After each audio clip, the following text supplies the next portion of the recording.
Terima kasih kerana mendengar IKIM FM, pilihan utama anda. Alhamdulillah yang berada di luar negara mendengarkan kami menerusi talian di ikimfm.my. .my. Jom kita pergi sekolah. Jom. Madrasah Ramadan, itu tajuk topik kita yang akan berbicara dan berbual-bual insya-Allah dengan yang berbahagia Profesor Datin Dr. Azizan binti Baharudin, Timbalan Ketua Pengarah Institut Kefahaman Islam Malaysia, yang juga merupakan Madrasah Ramadan tu adalah buku. Tajuk buku Madrasah of Ramadan yang baru saja dilancarkan, dirasmikan, edited ataupun disunting oleh Prof Datin Doktor sendiri. Baru-baru ni kami pergi ke Kelantan. Antara buku yang laris. Ya. Oh, sebab nak puasa lah. Betul. Oh, Alhamdulillah. Kira dapatlah juga berkongsikan intipati daripada buku ini. InsyaAllah kita ada lalukan juga tetamu kita. Assalamualaikum, Prof. Assalamualaikum warahmatullahi wabarakatuh. Apa khabar kita? Ya. Khabar baik sama-sama. Alhamdulillah, Ramadan Karim. Dan kita juga kita tak pernah jumpa nak ucapkan tahniah untuk yang berbahagia Prof atas pelantikan sebagai pengerusi JKM PKA. Jawatan Kuasa Mempromosikan Persefahaman dan Keharmonian Antara Penganut Agama. Tahniah, Prof. Ya. Terima kasih banyak. Ya. Kita doakan semoga kita dapat melakukan sesuatu yang diberkati Allah lah. InsyaAllah, amin. Amin, dan selalunya akan bersama dengan Prof waktu Muslim kita, sahabat-sahabat kita nak pergi masjid, dalam perjalanan tu dengar Prof, ada yang sanggup ni parking tepi dulu, memang pergi awal-awal sebab nak dengar Prof sampai ke hujung habis. Alhamdulillah. Tapi pagi ini kita nak bercerita tentang Madrasah Ramadan. Ya, bercakap tentang Madrasah Ramadan. Hari ni dah 10 Ramadan dah. Dah 1/3 daripada Ramadan kita tempuhi. Mungkin kalau boleh Prof berikan sedikit lah tentang bulan Ramadan, yang mana sangat terkenal dengan bulan untuk mendidik jiwa. Kalau boleh berikan penjelasan dan pencerahan lah di pagi hari ni. Sebenarnya macam mana yang dikatakan sebagai Ramadan itu bulan mendidik jiwa tu, Prof? Silakan. Bismillahirrahmanirrahim. Alhamdulillah rabbil alamin wassalatu wassalamu asyrafil anbiya'i wal mursalin wa ala alihi wa ashabi ajma'in.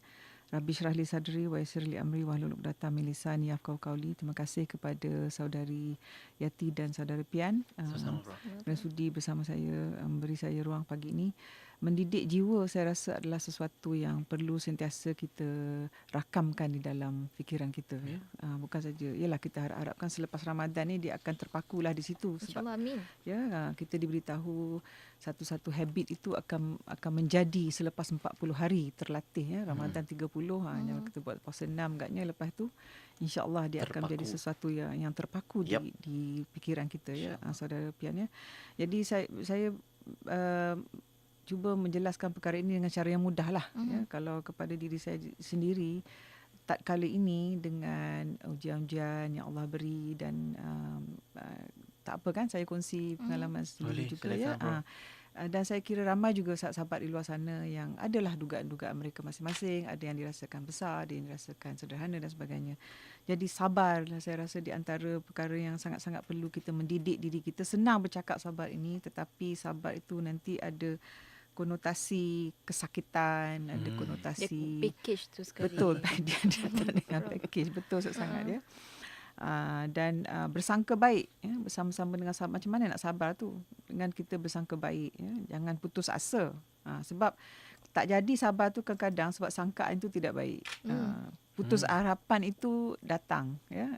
Dan gantung kepada jalan seperti kita mengalami kesakitan dan sebagainya, dan kita memikir, ya Allah, macam mana aku nak menghadapi perkara ini setahun lepas ni, 2 tahun, especially kalau dugaan itu sesuatu yang akan melibatkan jangka masa yang panjang, ya.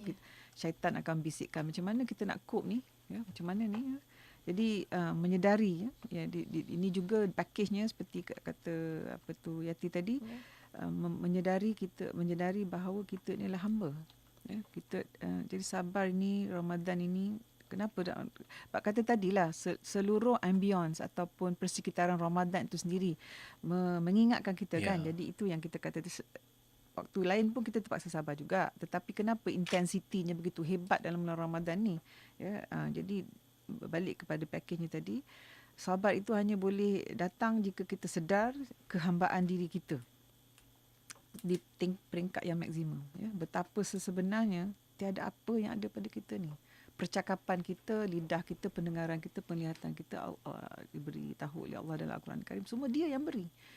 Jadi kadang-kadang derjah kita ingat perhambaan diri itu dia sikit saja. Sekarang inilah masanya nak dipertingkatkan, barulah muncul apa tu frasa la haula wala quwata illa billah azim kan. Jadi Allah saja yang mengetahui, Allah saja yang akan menentukan. Jadi secara mutlaknya segala-galanya hak Allah ya. Kita hanya kita kata menyaksikan kehebatan Allah, kekuasaan Allah ya. 99 nama Allah. Inilah masanya cek balik, review balik 99 nama tu. Dan saya rasa rasanya banyak kali jugalah menengok senarai 99 nama tu, tetapi setiap kali melalui senarai itu macam seolah-olah ada nama-nama Allah yang kita masih belum familiar kan. Sehingga saya rasa ada ahli ulama mengatakan kalau ada orang yang memorize 99 nama tu dan memahami, cerah masa depannya di akhirat dia, saudara Pian. Sebab ia merupakan sesuatu yang serius, yang kita tahu tapi setakat mana kita tahu tu. Jadi menyaksikan ini seperti kita tahu adalah hakikat syahadah. Betul. Aku naik saksi tadi Tuhan sembah melainkan Allah ya, dan Rasulullah Muhammad SAW adalah utusannya. Penyaksian ini perlu berlaku di setiap saat sebenarnya ya. Dan semua tadi tu bermula dengan perkataan sabar tadi tu kan. Dan sabar itu pula nanti kita akan jelaskan mungkin ya, ada kaitan dengan jiwa lah dan perasaan kan. Tapi sebelum itu Quran menyebut, seperti kita tahu, Ramadan juga adalah bulan nuzul Quran kan. Ditanzilkan Al-Quranul Karim ya. Dan Quran kita tahu ayat pertama surah Al-Alaq memberitahu kita bahawa Allah lah yang, selain Allah mencipta kita dan menceritakan bentuk penciptaan segumpal darah tu, Allah lah yang mengajar kita segala-gala yang kita tahu melalui pena. Konotasi pena apa? Membaca kan. Membaca. Ini berkaitan dengan pendidikan tadi kan. Dan pembacaan itu bagi orang Islam bermula dengan Quran itu sendiri kan. Dan pena ya, Allah yang mengajar manusia dengan pena. Pena juga ada konotasi menulis, tulisan, membaca. Sekali lagi membaca. Tapi kita refleksi ya, sama sekarang ini kita ada social network, kita ada internet, maknanya pembacaan, penulisan itu semua berkaitan dengan ilmu lah bukan ya. Jadi berkait balik. Kejap lagi kita nak cakap pasal madrasah, pasal sekolah tadi yang tidak sebut tadi. Kemudian tadi kata kunci kita mendidik jiwa kan. Jiwa apa jiwa? Ya, secara mudah saya rasa jiwa ni benda yang merasa kan. Tandanya seseorang itu hidup, dia merasa, betul tak? Betul. Pernah tak orang kata kenapa awak ni macam zombie, apa maksud dia? Maknanya macam awak ni tak ada perasaan ya. Jadi dan perasaan ini pusatnya di hati kan. Ya, dan di dalam bulan Ramadan inilah ya. Dalam bulan puasa ini guna bahasa Melayu. Saudara Pian tahu tak kata Melayu puasa tu datang daripada perkataan Sanskrit upavasa.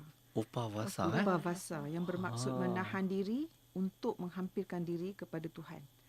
Dan ayat Quran juga menyebut bahawa difardukan puasa ini ke atas kita seperti difardukan ke atas umat sebelum kamu.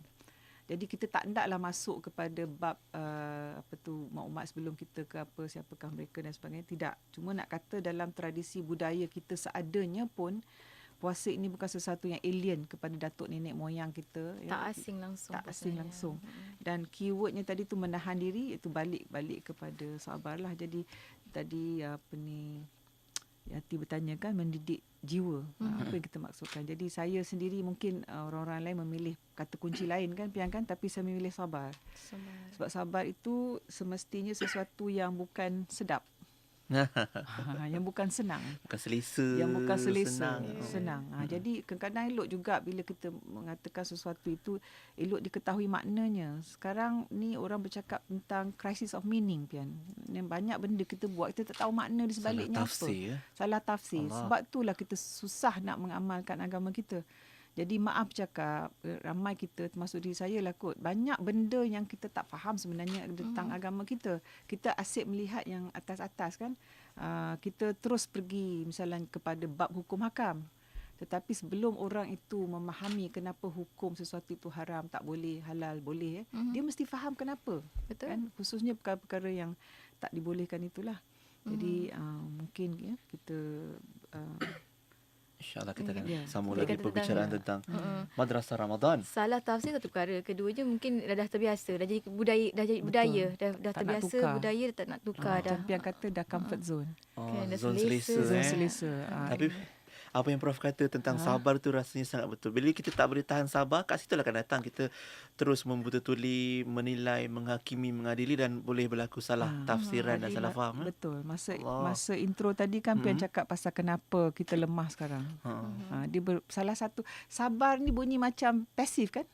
Sabar je lah. Tak melawan. Kan, Sabar je lah. Terima. Sabar dan redha tu Lain lagi. lain kan? Sabar membawa kepada redha, of course. Nanti kita akan cakap situ. Nanti kita ada perbincangan tentang nafsu mutmainnah kan. Yeah. Yep.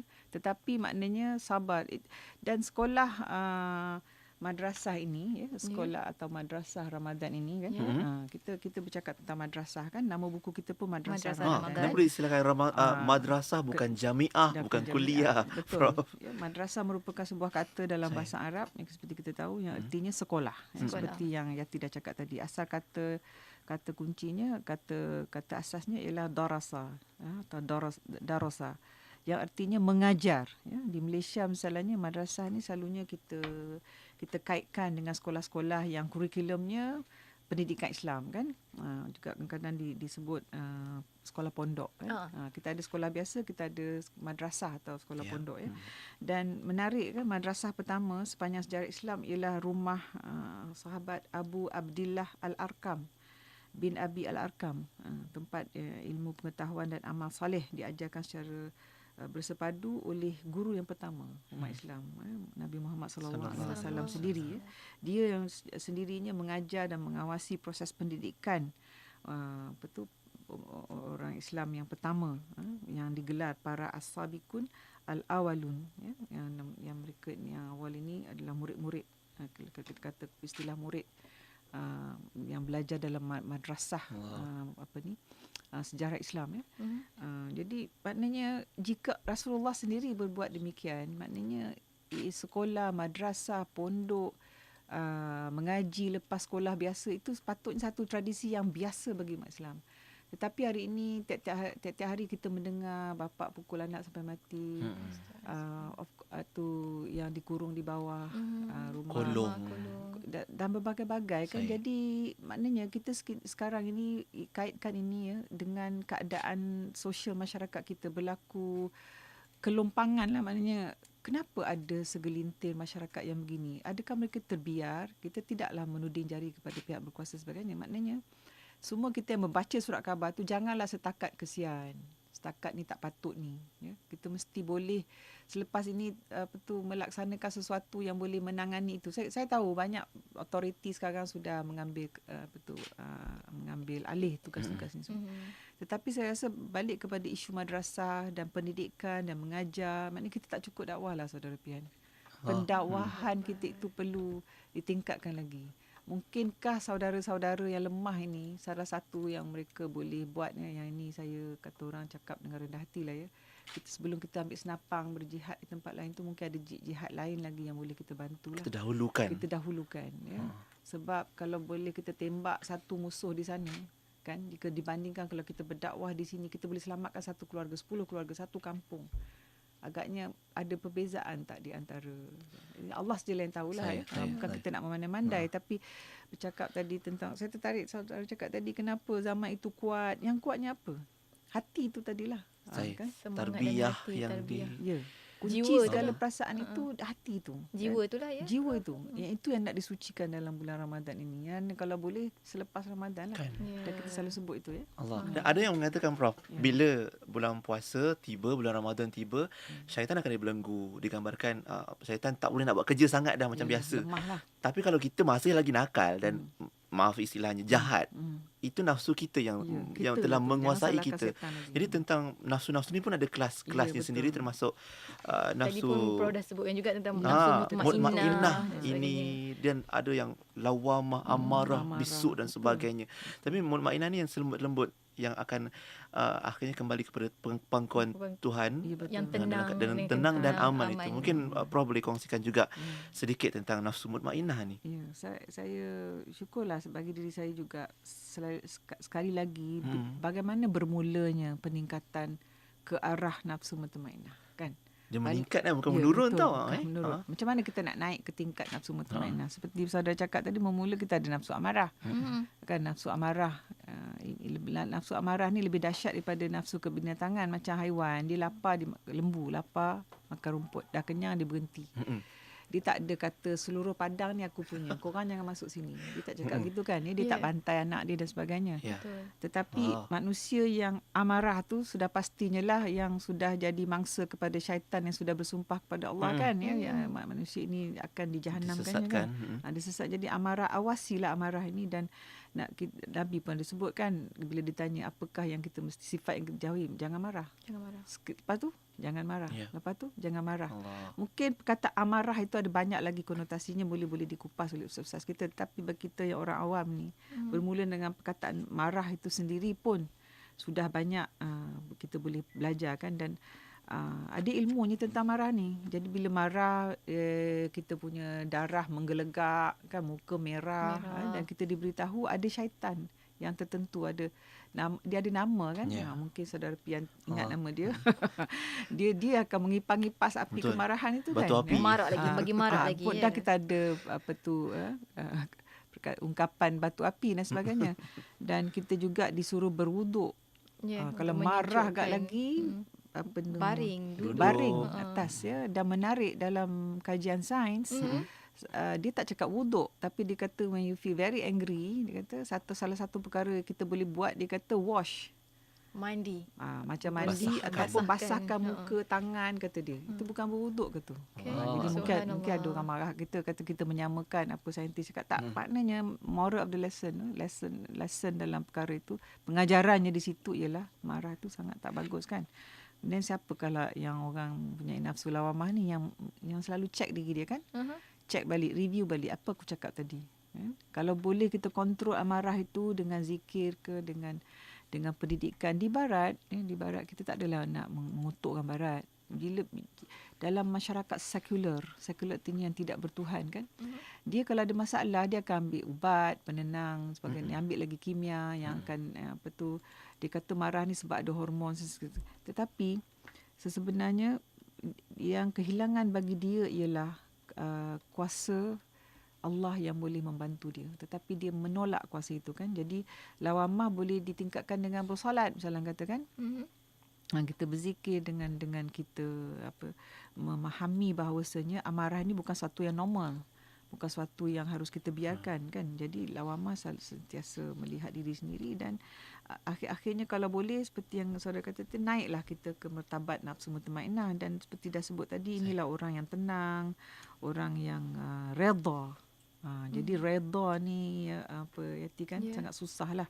Artinya tu balik kepada bersangka baik kepada Allah. Kadang aku dah rajin semayang, aku dah puasa, apa lagi ni, dah tarawih, apa lagi ni. Tu tak boleh cakap apa lagi ni.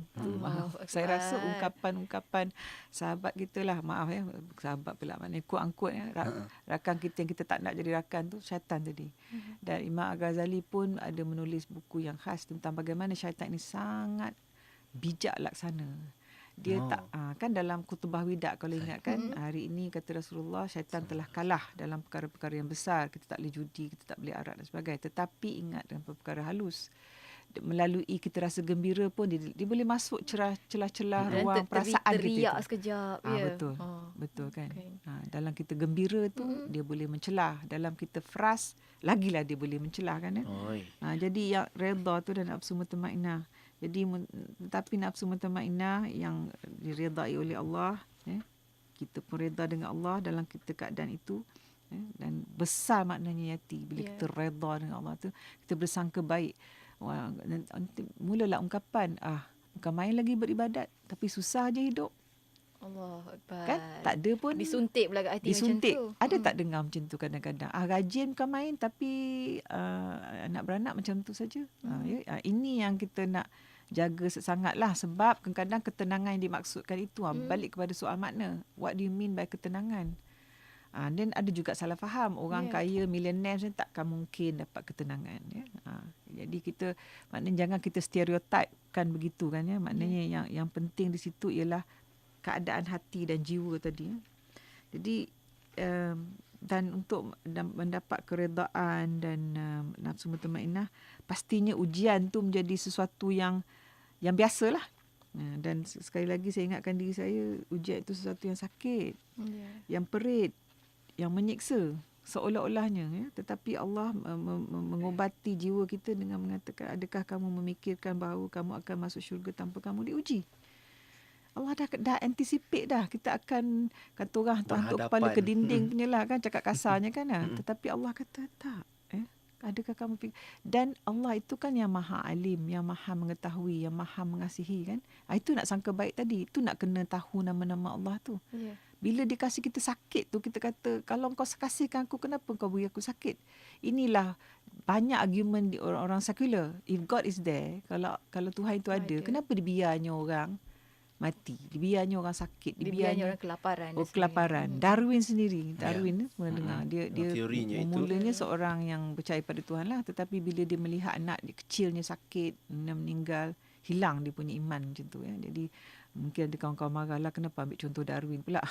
Cuma saya nak kata tadi, maknanya amat akibatnya amat mudah kita nak menjadi sesuatu yang tak sepatutnya, ya. Kerana Ramadan, Quranul Karim, tanzil Al-Quran dalam bulan Ramadan juga bagi saya penting, kerana itulah fenomena yang memberi kita orang Islam identiti kita. Who are we? Kita kata kita orang Islam. Jadi kamu orang Islam, jadi apa maksudnya tu? Siapa orang Islam tu? Tu bagaimana Allah mendidik, ya, menerusi Ramadan tu. Ramadan tu bila kata-kata hamba, Ramadan puasa tu sangat dekatlah dengan sifat kehambaan. Kehambaan itu. Dan ini yang mahal tu. Nak merasakan kehambaan diri itu bukannya senang.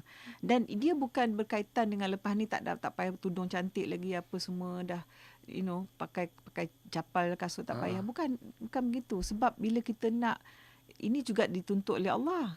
Kita makan, minum dengan baik. Jadi lebih baik, ya? Lebih baik, lebih makmur dan sebagainya. Kan. Jadi nafsu mutmainnah ni sekali lagi lah, saudara Pian, kan, kita mesti faham falsafahnya, maknanya. Kenapa. Dan ujian itu sesuatu yang saya rasa jangan kita geroni lah. Kena hadapi terus. Sebab mati tu kan, di barat mati ni is a dirty word. Jangan sebut pasal kematian. Tak boleh. Jadi sekarang ni, akhir-akhir ni pula dah mula semua orang sedar diri, dah dimulakan pula satu ilmu baru menghadapi kematian. Tetapi masih lagi mungkin dalam konteks yang bukan bawa kepada ketuhanan itu di barat. Tetapi kepada kita orang Islam, mati boleh berlaku bila-bila. Tapi kita hidup pun memang untuk mati. Memang hidup untuk mati. Sebab itu dunia yang abadi, hidup yang abadi. Dan ini yang saya rasa yang boleh membawa kita kepada nafsu mutmainnah tadi, insyaAllah. Dengan kita merasai bahawasanya this is not permanent, yang ada ni tak permanent. Tetapi memang sukar kan. Tetapi Quran juga ada warning, isteri, harta, kedudukan, pangkat itu adalah ujian. Jadi sayang, tetapi di sebalik benda tu lihat Allah. Ada yang benda yang lagi penting, lagi perlu untuk disayang lagi lebih. Dan nak tahu semua ni, baca Quran tu balik kan, balik kepada baca, balik kepada madrasah. InsyaAllah. Itu baru cerita pasal ni, belum lagi masuk dalam pasal buku tu kan. Dan semua tu antara poin-poin yang Prof kongsikan tadi terkandung juga dalam buku Madrasah of Ramadan. Bila cakap tentang madrasah, sekolah ni Prof, kan kat sekolah ada buku latihan, ada matematik, ada adab, pendidikan Islam, pendidikan Al-Quran, ada cikgu, ada buku report, kad yang mana kita akan persembahkan natijah. Setiap bulan adalah apa yang keputusan yang kita terima daripada apa yang kita pelajari. Mungkin sedikit di hujung kita akhir perbualan kita ni, Prof. Apa antara harapan? Sebentar lalu kan. Okey, sebenarnya buku ni kita terbitkan tahun ini, dan tahun sudah kita dah terbitkan versi bahasa Melayu dia. Tetapi bukan artikel yang sama. Penulisan-penulisan dalam itu adalah hasil karya ahli-ahli penyelidik akademik di IKIM, dan buku-buku ini adalah sebenarnya cetusan idea yang berbagi Datuk Ketua Pengarah kita sendiri, ya. Dan isinya tu sangat, dalam bahasa Inggerisnya Pian, evergreen. Dia relevan sepanjang masa. InsyaAllah. Ada 18 bab yang versi ini, dan dikupas Ramadan itu dari berbagai sudut, dan mungkin kita sempat cakap tentang takwa. Dan dalam Quran pun, kenapa kita nak berpuasa ni, sebab nak mencapai tahap takwa. Di hujung itu kemenangannya untuk kemenangan takwa. Tanpa takwa tak dapat nafsu mutmainnah. Di semua related. Tanpa takwa tak ada sabar. Tanpa takwa tak mencapai KPI kita sebagai Muslim secara sebenarnya. Dan apakah takwa semasa sempat ke semasa zaman InsyaAllah. Khalifah Umar Al-Khattab, ya, ada satu conversation yang dirakamkan antara khalifah dan sahabatnya, apa itu takwa. Jadi kata sahabat, umpama kita berjalan di dalam belukar yang penuh berduri, apa kita buat? Jadi kita berhati-hati. Kita angkat kita punya baju kalau panjang-panjang tu kan, kita Tak nak angkat. tersangkut Tak nak tersangkut. Maknanya berhati-hati, beringat sentiasa. Kalau tidak, berdarah, luka dan sebagainya. Jadi seseolah cara mudahnya takwa itu sentiasa ingat akan Tuhan dan sentiasa refer balik dekat dia. Dan saya rasa analogi itu sangat penting sebab bila dalam belukar ada choice tak, Saudara Pian? Ada pilihan tak? Tak Redah nak tu berhati-hati. Boleh ke tutup mata? Tak boleh. Allahu Akbar, lepas tu jalan je kan? Tak boleh. Kena ada hati-hati tu. Mesti ada usahanya itu. Jadi seseolah, sebab ada pengkritik agama ni, dia cakap macam tu lah. Ya, maknanya kita niatkan saja, kita cakap je, kita cakap dalam hati, ya Allah, aku Jalan sayang je. kat kau. Okey. Tak, dia ada praktikal dia. Iaitulah puasa tadi. Melalui lapar, dahaga, menahan diri daripada bukan saja yang fizikal tu, tapi yang dalaman tadi yang lebih penting. Subhanallah. Ya, jadi insya-Allah lah kita harap buku Boleh kita didapatkan. ni, ya betul. Yang diterbitkan oleh penerbit IKIM, tajuknya Madrasah of Ramadan. InsyaAllah. Terima kasih banyak-banyak kita doa kita ucapkan kepada yang berbahagia Profesor Datin Dr. Azizan Baharudin atas perkongsian tersebut. Sangat bermakna buku ini sebenarnya, boleh dapatkan secara online juga sebenarnya. Betul. Pergi saja ke laman sawang ikimfm.my. InsyaAllah. Terima kasih banyak Prof. Ya, Jumpa terima lagi kasih insyaAllah. kembali, Assalamualaikum insyaAllah. Prof. Waalaikumsalam warahmatullahi wabarakatuh. Alhamdulillah. Alhamdulillah itu perkongsian pagi ni tak puas tak puas Betul, tak sebenarnya. puas sebenarnya. Sekejap sangat tu kena Tapi panjang kita lagi. pun sebenarnya dah masuk 4 orang dah ni Pian. Marah orang aspirasi dan saya Nuaiti Paradi. Saya Pian, minta maaf banyak-banyak atas silap dan salah kami. Jumpa lagi insyaAllah. Sehingga itu, Assalamualaikum warahmatullahi wabarakatuh.